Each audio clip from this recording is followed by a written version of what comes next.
हम लोग स्वामी विवेकानंद जी एवं जूनागढ़ के दीवान श्री हरिदास बिहारीदास देसाई के अनूठे संबंध में बातें कर रहे हैं। जहाँ कि हमने कहा था कि स्वामी विवेकानंद जी ने हरिदास देसाई को 13 अत्यंत प्रेरणादायी पत्र लिखे, जिसमें जो बातें उन्होंने कही हैं उसमें की कुछ बातें आज भी हमारे लिए अत्यंत महत्वपूर्ण है। तो पिछले पत्र में हमने देखा किस प्रकार से स्वामी जी ने हमारी सभी समस्याओं का समाधान, सभी समस्याओं की जड़ जो है उसके बारे में उन्होंने बताया। अभी इस बार हम लोग अभी जो चर्चा कर रहे हैं वो है शिकागो से लिखा हुआ उनका पत्र 20 जून 1894 को, जिसमें कि हमने यह कहा कि यह स्वामी जी ने कहा कि पूर्व एवं पश्चिम में सारा अंतर यह है कि वे एक राष्ट्र हैं, हम नहीं है। अर्थात सभ्यता एवं शिक्षा का प्रसार यहाँ व्यापक है, सर्वसाधारण में व्याप्त है, अर्थात अमेरिका में। उच्च वर्ग के लोग भारत और अमेरिका में समान हैं, लेकिन दोनों देशों के निम्न वर्गों के बीच जमीन आसमान का अंतर, मतलब आम जनता की बड़ी उपेक्षा की गई। यही हमारा एक नेशनल सीन, एक राष्ट्रीय पाप, ऐसा भी स्वामी जी ने कहा। और इसलिए स्वामी जी ने कहा सर्वसाधारण को शिक्षित बनाइए एवं उन्नत कीजिए, तभी एक राष्ट्र का निर्माण हो सकता है। उस समय जबकि हमारा देश आजाद नहीं हुआ, उस समय बात कर रहे हैं स्वामी जी 1894 में 1894 में कि सर्वसाधारण को शिक्षित बनाइए एवं उन्नत कीजिए, तभी एक राष्ट्र का निर्माण हो सकता है। 1986 में न्यू एजुकेशन पॉलिसी आई, तब उन लोगों ने ये सर्व शिक्षा अभियान, एजुकेशन फॉर ऑल, इस पर चिंतन, इस पर यह ज्यादा फोकस दिया, क्योंकि देखा कि यूनिवर्सलाइजेशन ऑफ प्राइमरी एजुकेशन, जो कि कॉन्स्टिट्यूशन में लिखा गया था, हमारा बर्थ, हमारा सबका कॉन्स्टिट्यूशनल राइट है प्रत्येक भारतीय का, वो यूनिवर्सलाइजेशन ऑफ प्राइमरी एजुकेशन अर्थात 100%, 100% लोग शिक्षित हो जाएंगे, कम से कम साक्षर हो जाएंगे। शिक्षित तो नहीं कह सकते, शिक्षित तो जो लोग हायर एजुकेशन में, वो भी शिक्षित नहीं है सच कहा जाए तो, स्वामी जी की भाषा परिभाषा के अनुसार। परंतु साक्षर, लिखना पढ़ना जानते हैं, ऐसे लोग भी बहुत ही कम हैं। आज भी जैसे हमने बताया कि 36% इलिटरेट है, बिल्कुल अंगूठा छाप हमारे देश में, और देश और पूरे विश्व के सबसे अधिक निरक्षर व्यक्ति हमारे भारत में है। ये हमारे लिए एक बड़ा कलंक। इसलिए स्वामी जी ने कहा कि जब तक कि सर्वसाधारण को शिक्षित नहीं बनाया जा सकता, तब तक राष्ट्र का निर्माण नहीं हो सकता। अब दूसरी बात वो कहते हैं अत्यंत महत्वपूर्ण, और ये मान भी लिया जाए कि प्रत्येक गाँव में हम लोग निःशुल्क पाठशाला खोलने में समर्थ हैं, तब भी गरीब लड़के पाठशालाओं में जाने की अपेक्षा अपने जीविकोपार्जन हेतु हल चलाने जाएंगे। न तो हमारे पास धन है, न हम उनको शिक्षा के लिए बुला ही सकते हैं। समस्या निराशाजनक प्रतीत होती है। मैंने एक रास्ता ढूंढ निकाला, वह यह है, अगर पहाड़ मोहम्मद के पास नहीं आता तो मोहम्मद को पहाड़ के पास जाना पड़े। यदि गरीब शिक्षा के निकट नहीं आ सकता तो शिक्षा को ही हल पर, कारखाने में, हर जगह गरीब के पास पहुंचना होगा। ये कैसे? आपने मेरे गुरु भाइयों को देखा है, मुझे सारे भारत से ऐसे निस्वार्थ अच्छे एवं शिक्षित सैकड़ों मिल सकते हैं। इन लोगों को गांव गांव जाने दीजिए। दरवाजे दरवाजे पर धर्म ही नहीं अपितु शिक्षा को भी लाना है। अपनी महिलाओं को शिक्षित बनाने के लिए भी मैंने विधवा संगठन का एक केंद्र खोला है। अब देखिए, उस समय 1897 में उन्होंने कहा कि 1894 में कहते हैं स्वामी जी, 1894 में अमेरिका से लिखते हैं कि यदि दीवान जी साहब आप प्रत्येक स्कूल, प्रत्येक गांव में स्कूल खोल देंगे, तब भी बच्चे पढ़ने नहीं आएंगे। और यही हुआ। स्वाधीनता के बाद सर्व शिक्षा अभियान, यूनिवर्सलाइजेशन प्राइमरी एजुकेशन के लिए बहुत प्रयत्न किए गए। तो मुझे याद आती है घटना, तब मैं रांची में था। रांची में 2 सेंटर हैं, एक टीबी सैनिटोरियम टीबी के मरीजों के लिए, और दूसरा है मोराबादी में टैगोर हिल के ठीक नीचे रामकृष्ण मिशन आश्रम, यहाँ पर की दिव्यायन कृषि विज्ञान केंद्र प्रारंभ हो गया है 1969 से, 1969 से। और वहां से ग्राम विकास का, विशेष करके वहां पर वो ट्राइबल बेल्ट है झारखंड का, पहले वो बिहार में ही था, तो अभी झारखंड अलग से राज्य हो गया। इसके सभी ट्राइबल्स, आदिवासी, इनके लिए यह ट्रेनिंग सेंटर शुरू किया गया, दिव्यायन कृषि विज्ञान केंद्र। पहले दिव्यायन शुरू किया, बाद में कृषि विज्ञान केंद्र उसमें जुड़ गया। Indian council of agriculture research ने जब 1977 में नई स्कीम निकाली, तो उन्होंने देखा कि यहाँ ऑलरेडी इस प्रकार का काम हो रहा है, तब उन्होंने हम लोगों को कहा कि आप इसमें ये स्कीम जोड़ दीजिए। तो उसके बाद अभी वो दिव्यान जो था 69 से चल रहा था 77 तक, वो बाद में दिव्यान कृषि विज्ञान केंद्र हो गया। उसके द्वारा बहुत सारी उसमें युवकों को ट्रेनिंग देते हैं 6 हफ्ता के लिए। पहले मोटिवेशनल कोर्स, जिसमें कि agronomy, horticulture, animal husbandry, bee keeping के अलावा how to become a better man, चरित्र निर्माण, कॉन्फिडेंस कैसे आएगा, आत्मविश्वास कैसे पड़ेगा, ये सब उनको दिया जाता है और देशभक्ति की भावना से उनको भरपूर किया जाता है। रोज ऑडियो विजुअल हमारा बहुत ही स्ट्रांग था, तो रोज शाम को उनको, उस समय वीडियो नहीं था, उस समय 16mm फिल्म थी, तो हमने फीचर फिल्म रोज बताते थे। झांसी की रानी, शहीद भगत सिंह, सुभाष चंद्र बोस, स्वामी विवेकानंद, भारत माता, इससे बहुत सारे, मीराबाई, तुकाराम, ज्ञानेश्वर, संत ज्ञानेश्वर, ऐसे महात्मा गांधी, सब विभिन्न प्रकार की फीचर फिल्म्स हम लोग दिखाते थे। उससे उनका 1.5 महीने में अद्भुत परिवर्तन हो जाता। जो डरते थे,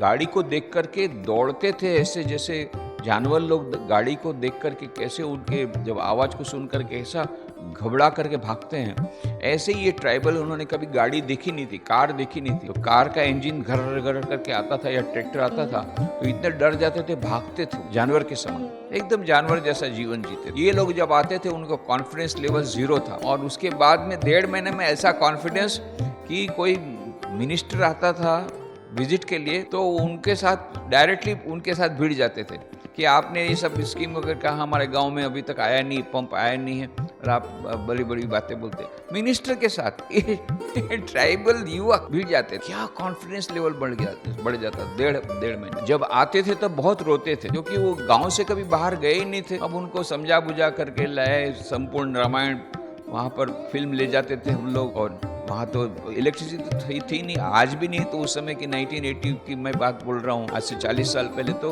कहीं बहुत कम गाँव में थी। तो हम जनरेटर अपने कंधों पे ले जा करके ऊपर पहाड़ी पर चढ़ करके फिर फिल्म बताते थे, संपूर्ण रामायण। वो संपूर्ण रामायण ऐसी सब फिल्म से बहुत सैकड़ों लोग आ जाते थे इधर करने। फिर उसमें जब इंटरवल होता था तब हमारी पब्लिसिटी शुरू हो जाती थी कि दिव्यान नाम का ट्रेनिंग है, वहाँ पर फ्री लॉजिंग, बोर्डिंग, खाना पीना, सब रहना सब फ्री है, उधर आओ, ऐसा करके हम रिक्रूट कर। आने के बाद 2 दिन बहुत रोते क्योंकि गांव की याद आती थी, कभी गांव छोड़ के आए नहीं, और यहाँ पर सब कभी लेटरिन गए नहीं, बाथरूम गए नहीं, जंगल में जाते थे, यहाँ तो क्या बिल्डिंग में आ गए, कहाँ हम फंस गए, और पूरा अलग अलग नया नया लगता था, रोते थे। धीरे धीरे करके एडजस्ट होते थे। ट्रेनिंग हम देते थे, agronomy, animal husbandry, bee keeping, फिर एक कल्चरल प्रोग्राम होता था, डांस होता था उनका, ये सब करके 1.5 महीने बाद फिर रोते थे। अब उनको जाना अच्छा नहीं लगता है कैसे भी करके जाने को तैयार नहीं। अरे मैं बोला बस दूसरा बैच आ रहा है। फिर उसमें से कुछ लोगों को स्पेशल ट्रेनिंग 3 महीना 6 महीने का, बाकी समझा बुझा का। पर जाते समय बोलते थे, इतना इनलाइट हो जाते समय बोलते, हमारे गाँव में एक भी लड़का, एक भी बच्चा निरक्षर नहीं रहेगा, उसका हम गारंटी ले।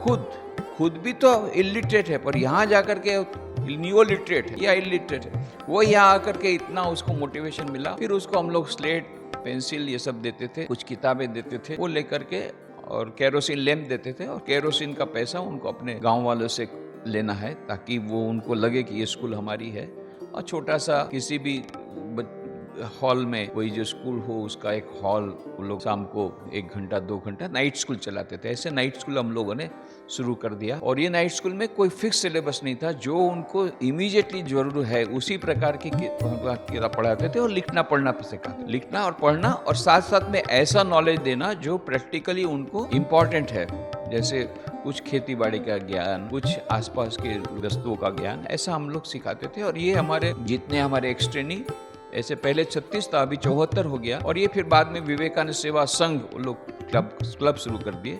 हर महीना 1 तारीख को, कोई उसमें नोटिस नहीं दिया। 1982 से ये शुरू हुआ है, आज तक प्रत्येक महीने 1 तारीख को बिना किसी नोटिस, क्योंकि नोटिस देना संभव ही नहीं था उस समय। अभी 5-10 साल से कुछ मोबाइल आया है या फिर टावर आया, बाकी तो कोई कम्युनिकेशन का था ही नहीं। और बरसात के दिनों में तो 4 महीना इवन वहाँ जा भी नहीं सकते, पहाड़ों से कटा था, वो जंगल से कटा था। ऐसा बहुत पैदल खूब पहाड़ जंगल क्रॉस करके लोग मुश्किल से आते थे, पैदल करके फिर बस लेकर के आते थे। उनको आने जाने का बस का भाड़ा देता था, जिसको कोई सैलरी नहीं, पर उनमें सेवा की इतनी भावना, स्वामी विवेकानंद की किताब पढ़ के, तो ये लोग इस आते हर महीने 1 तारीख को आने जाने का भाड़ा देते थे। 1 तारीख का मीटिंग फिक्स है, वहीं पर अपना रिपोर्ट देते। इस प्रकार से हमारी स्कूल चल रही। अभी 83 में एक ऑफिसर आए पटना से, उस समय ये रांची पटना में था, बिहार में था, तो पटना के ऑफिसर थे। तो आप लोगों को पता होगा, नेशनल NCERT है, national council for educational research,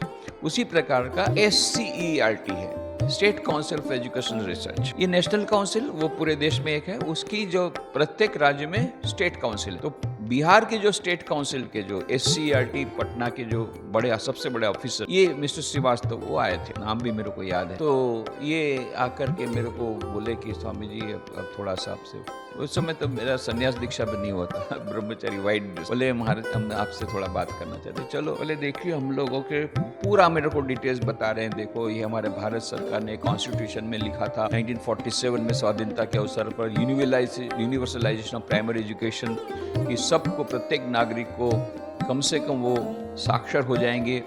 ये हम लोग 20 साल में करेंगे ऐसा प्रयत्न।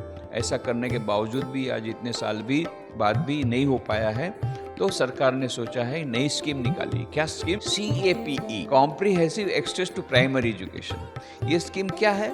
वो स्कीम ऐसा है कि हम लोगों ने देखा कि एक स्टडी टीम की गई, एक स्टडी टीम बनाई गई, भारत सरकार ने उसका अपॉइंटमेंट किया। वो स्टडी टीम सारे देश में गई 3 महीने तक, और सारे देश में जाकर के उन्होंने सब जगह अध्ययन किया कि क्यों ये बच्चे लोग प्राइमरी एजुकेशन में क्यों नहीं आते हैं और ड्रॉप आउट क्यों हो जाते हैं। आते हैं, मान लो एडमिशन भी पहले तो नहीं करते हैं, करते भी हैं तो पहली क्लास में ही ड्रॉप आउट हो जाते हैं। तो ड्रॉप आउट का क्या कारण है और एडमिशन कम है उसका क्या कारण है, कि जिसके के कारण हम लोग की जो स्कूलें खुली हुई है उसमें भी अटेंडेंस 0 है। तो क्या कारण है ये सब करने के लिए? तो उन्होंने फिर कारण देखा कि उसमें कई कारण हैं। टीचर भी रेगुलर नहीं आते हैं, पहाड़ों में रहता है तो जाता नहीं है, सैलरी के दिन जाता है, ऐसे बहुत सारा रीज़न। एक सबसे बड़ा कारण ये है, 70% ऑफ द रीज़न इज, ये बच्चे लोग इतने गरीब हैं कि वो अपने पिताजी के साथ खेती करने के लिए उनके पिताजी उनको ले जाते हैं, नहीं वहाँ नहीं जाना, चलो हल चलाने चलो। और वो लोग इतने गरीब हैं कि वो अपने पिताजी के साथ हल चलाने जाते हैं। 70% ऑफ द कॉज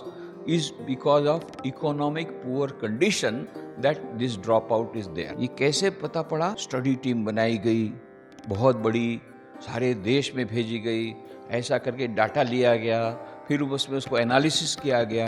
ये करके उन्होंने फाइंडिंग किया और फिर गवर्नमेंट ने सोचा कि तो फिर ऐसा है कि जब वो लोग स्कूल में नहीं आ सकते हैं तो वो लोग जहाँ हल चरा रहे हैं, जहाँ गाय चरा रहे हैं, उसी जगह पर ये छोटी सी स्कूल खुली जाए, वो शिक्षक को वहीं पर दिया जाए और उसको कुछ ऑडियो विजुअल दिया जाए। और दूसरा उन्होंने देखा कि एक रीज़न ये है कि उनका जो सिलेबस है वो उसके साथ सुसंगत नहीं है। फॉर एग्जाम्पल, अभी उसके सिलेबस में क्या है कि अमेज़न नदी की कितना डेप्थ है। अब अमेज़न नदी की डेप्थ वो लोग परीक्षा में बता देते हैं, पर वो जिस नदी को उनको क्रॉस करना है प्रतिदिन, उसको डेप्थ नहीं पता। फिर उसी प्रकार से भूगोल का उसको ये पता है कि न्यूयॉर्क कहाँ है, उसकी ये पता नहीं कि पास का शहर कहाँ है, कैसे जाना है। तो मतलब रेलेवेंस कुछ नहीं है उसका सिलेबस का उसके डेली लाइफ के साथ। तो comprehensive access to primary education में ये किया गया कि पहले तो स्कूल वहीं एक जगह फिक्स नहीं होगा, जहां वो लोग करते हैं वहीं पर उनको सिखाया जाएगा, एक खेत खलिहान में सिखाया जाएगा। नंबर 2 कि सिलेबस को कॉम्प्रिहेंसिव बनाया जाएगा, मतलब डायरेक्ट रेलेवेंस का बनाया जाएगा। तो उसको पहले ये ज्ञान होगा, याद आएगा कि आसपास की में कौन सी बड़ी नदी है, उस नदी की डेप्थ क्या है जिसको उसको क्रॉस करना है, उसके आसपास के लोग उसको उसके बारे में ज्यादा पता। तो ये अलग से टेक्स्ट बुक बनाई गई जिसका नाम उन्होंने रखा कैप्सूल और मॉडल्स। ये कैप्सूल और मॉडल ये उसकी परिस्थिति के अनुसार जो डायरेक्ट रेलिवेंट हो, इस प्रकार का ज्ञान अत्यंत सरल भाषा में कहानियों के माध्यम से दिया गया। इस प्रकार के कैप्सूल मॉडल उन्होंने बनाए। जब उन्होंने ये सब बातें बताई तो बोले हमारा एक अनुरोध है, ये आपकी इतनी अच्छी संस्था यहाँ चल रही है, तो आप यदि ये comprehensive access to primary education में यदि स्कूल खोल दें हमारे मॉडल के अनुसार, तो हमको बड़ी सक्सेस मिल जाएगी, हमारा नाम हो जाएगा। क्योंकि हमने पूरा बिहार में देखा आपके समान कोई संस्था डेडिकेशन काम करने वाली हमको नहीं मिली। आप ये स्कूल ले लीजिए और उसका अंडर में ग्रांट जो आती है, सैलरी वगैरह होती है टीचर की, वो भी आप ले लीजिए, हम आपको देंगे और इस प्रकार से कैप्सूल मॉडल देंगे और आप ये स्कूल खोल लीजिए। तब मैंने बताया कि हम लोग 36 स्कूल अभी चला रहे हैं, अभी वो 74 हो गए, पर उस समय की बात है 1982 की। हम लोग 36 स्कूल चला रहे हैं, इसी प्रकार के स्कूल चला रहे हैं, यहाँ पर के ऐसे टाइम में चलाते हैं जबकि उनको खेती बाड़ी का काम नहीं रहता। नाइट स्कूल है, उसके लिए केरोसिन इस प्रकार हम देते हैं, उसका सिलेबस भी हम लोग उसी प्रकार से किए हैं, जो उनके डायरेक्ट रेलिवेंस का है वही हम लोग पढ़ाते हैं। और उसके लिए जो टीचर को कोई सैलरी हम लोग नहीं देते हैं, केवल आने जाने का भाड़ा देते हैं। जब ये सब बताया फिर मैंने कहा ये आप लोगों ने स्टडी टीम जो किया, स्टडी टीम का फाइंडिंग किया, ये फाइंडिंग स्वामी विवेकानंद ने 1894 में और फिर ये पत्र जो भी मैं पढ़ रहा हूँ, ये पत्र उनको पढ़ाया। उसमें कहा था, अगर ये मान भी लिया जाए कि प्रत्येक गांव में हम लोग निःशुल्क पाठशाला खोलने में समर्थ होंगे, तब भी गरीब लड़के पाठशालाओं में जाने की अपेक्षा अपने जीविकोपार्जन हेतु हल चलाने जाएंगे। वो तो गिर गए आकाश से जमीन पर। अरे ये स्वामी विवेकानंद ने ये शब्द लिखे हैं 1894 में। यस, ये 1894 का। अरे बोले हम लोग इतना स्टडी टीम करके इतना रुपया खर्चा करके वही तारण पे आए कि वो बच्चा क्यों नहीं स्कूल में जा रहा है, क्योंकि तो पहले ही स्वामी जी ने बोला 1894 में बोले तो तुम स्कूल खोलोगे वो जाएगा नहीं, हल चलाने जाए। अरे बाबा। और फिर मैंने बताया हम लोग स्वामी जी के आदर्श के अनुसार रामकृष्ण मिशन की स्थापना 1897 से हुई। तब से हम लोग ये नॉन फॉर्मल स्कूल कर रहे हैं, नए स्कूल कर रहे हैं देश के विभिन्न भागों में, ट्राइबल बेल्ट में और रांची में। ये हमारे रांची में ही यहाँ पर अभी चल रही है 36 स्कूल है इस प्रकार की। ये जब बताया बोले यही तो हमारा मॉडल है। बोले ये हमारा मॉडल 100 साल से है, स्वामी जी ने दिया हुआ, विवेकानंद जी दिया। आपके गवर्नमेंट के जो भारत ने सरकार ने भी दिया, हमारा तो पहले से। अरे बोले तो बहुत अच्छा है, आप ये रुपया वगैरह ले लीजिए। हमने हाथ जोड़ा, भाई बिहार गवर्नमेंट से एक पैसा हम नहीं लेंगे, ऐसा हमने प्रण किया है, क्योंकि 500 रुपए के लिए 500 धक्के खाना वो हमसे नहीं होगा। नहीं बोले हम लोग जल्दी करें। बोले कोई बात, हमको कोई पैसा नहीं चाहिए। हमारे टीचर्स को हम स्पॉइल करना नहीं चाहते। एक बार सैलरी देंगे, फिर बोलेंगे टीए, फिर बोलेंगे डीए, उसके बाद लीव एप्लीकेशन, कितनी लीव एप्लीकेशन, कितनी कैजुअल लीव, ये सब उनका दिमाग उस तरफ चला जाए। अभी सेवा की भावना से कर रहे हैं, बाद में फिर दूसरा सेवा की भावना से कोई आएगा ही नहीं। बोले सैलरी मिलेगी तो हम करेंगे, हमको ऐसा नहीं करना है। अभी ये लोग अच्छा कर रहे हैं तो बोले ठीक, हम लोग केवल आने जाने का भाड़ा देते हैं, उसी में बहुत खुश है वो लोग। बोले ठीक है, तो ऐसा कीजिए कैप्सूल और मॉडल कम से कम ले लीजिए और आपकी स्कूलों में इसको पढ़ाना शुरू। तो फिर कैप्सूल मॉडल ले ली। फिर उन्होंने जा करके सबको रिपोर्ट दिया गवर्नमेंट ऑफ इंडिया में। अरे हमारा तो स्कीम बहुत जोरदार है, बिहार सबसे ज्यादा आगे बढ़ गया, सबसे पहले हम लोगों ने स्कूल खोल ली। और फिर वहां से दूरदर्शन की टीम आई। दूरदर्शन की टीम ने हमारी जो स्कूल पहले से चल रही थी उसका दिखाया, वो ले लिया शूटिंग करके, वहाँ दिल्ली से ब्रॉडकास्ट किया कि जो बिहार को हम लोग इतना पिछड़ा हुआ समझते थे, बिहार सबसे आगे निकल गया। और इस प्रकार से वहाँ ये कैप प्रोग्राम शुरू हो गया है और इतनी अच्छे से कैप्सूल मॉडल वहाँ पर पढ़ा रहे हैं। बच्चे लोग काफी आगे बढ़ रहे हैं। ये ऐसा कहने का मतलब what a visionary Swami Vivekananda was. कितने बड़े विजनरी थे स्वामी विवेकानंद कि आज की हमारी जो समस्याएं हैं उनको उन्होंने उस समय भांप लिया था। क्यों? एक तो इतिहास के विद्यार्थी, इतिहास का उनको बहुत ज्ञान था। दूसरा, वे युग दृष्टा विजनरी थे। ध्यान में बैठ करके उन्होंने साधारण देवी देवता का ध्यान नहीं किया था, कन्याकुमारी भारत की सभी समस्याओं का ध्यान किया। उन्होंने स्वयं अपनी आंखों से जो समस्याएं देखी थी उस पर चिंतन किया था कि इसका समाधान क्या हो सकता है, और इसलिए उन्होंने जड़ भी निकाल दी, समस्याओं का मूल कहाँ है और मूल में पैसे पानी किस प्रकार दिया जाए ये भी निकाल लिया। और इस प्रकार से उन्होंने ये कहा। तो इसलिए कहते हैं स्वामी जी उस समय के जमाने में कि अगर ये मान भी लिया जाए कि प्रत्येक गांव में हम लोग निःशुल्क पाठशाला खोलने में समर्थ हैं, तब भी गरीब लड़के पाठशाला में जाने की अपेक्षा अपने जीविकोपार्जन हेतु हल चलाने जाएंगे। न तो हमारे पास धन है, न हम उनको शिक्षा के लिए बुला ही सकते हैं। समस्या निराशाजनक प्रतीत होती है। मैंने एक रास्ता ढूंढ निकाला, वह यह है, अगर पहाड़ मोहम्मद के पास नहीं जाता तो मोहम्मद को पहाड़ के पास जाना पड़ेगा। यदि गरीब शिक्षा के निकट नहीं आ सकता तो शिक्षा कोई हल पर कारखाने में और हर जगह गरीब के पास पहुंचना होगा। ये कैसे? तो कहते हैं आपने मेरे गुरु भाई को देखा है, मुझे सारे भारत से ऐसे निस्वार्थ अच्छे एवं शिक्षित सैकड़ों मिल सकते हैं। इन लोगों को गांव-गांव जाने दीजिए। दरवाजे दरवाजे पर धर्म ही नहीं अपितु शिक्षा को भी लाना है। अपनी महिलाओं को शिक्षित बनाने के लिए भी मैंने विधवा संगठन का एक केंद्र रखा है। तो बहनों के लिए भी उनकी योजना थी, ये स्वामी जी ने कहा, इस प्रकार से बताया। और अभी जो न्यू एजुकेशन पॉलिसी 2020 आई है, 2020, उसमें भी उन्होंने यही बात कही है कि स्कूल शिक्षा को यदि यूनिवर्सलाइजेशन प्राइमरी एजुकेशन को जल्दी से अभी करना है, 72 ईयर्स के बाद भी वो हो नहीं सका है वो हमारा, तो इसलिए वहाँ पर भी ओपन स्कूल की स्कीम वगैरह उन्होंने बताई है कि किस प्रकार से हम ये यूनिवर्सलाइज्ड प्राइमरी एजुकेशन की ओर जा सकते हैं। तो स्वामी जी ने कहने का मतलब कि आज की समस्याओं का समाधान स्वामी जी ने इतने वर्षों पूर्व दिया था। उसके आगे भी उन्होंने और भी बहुत अच्छा डिस्कशन किया है कि और भी किस प्रकार से इसका किस प्रकार से वो इम्प्लीमेंटेशन करने का उन्होंने सोचा था। ये सब बातें हम लोग बाद में करेंगे। आज यहाँ समाप्त करें।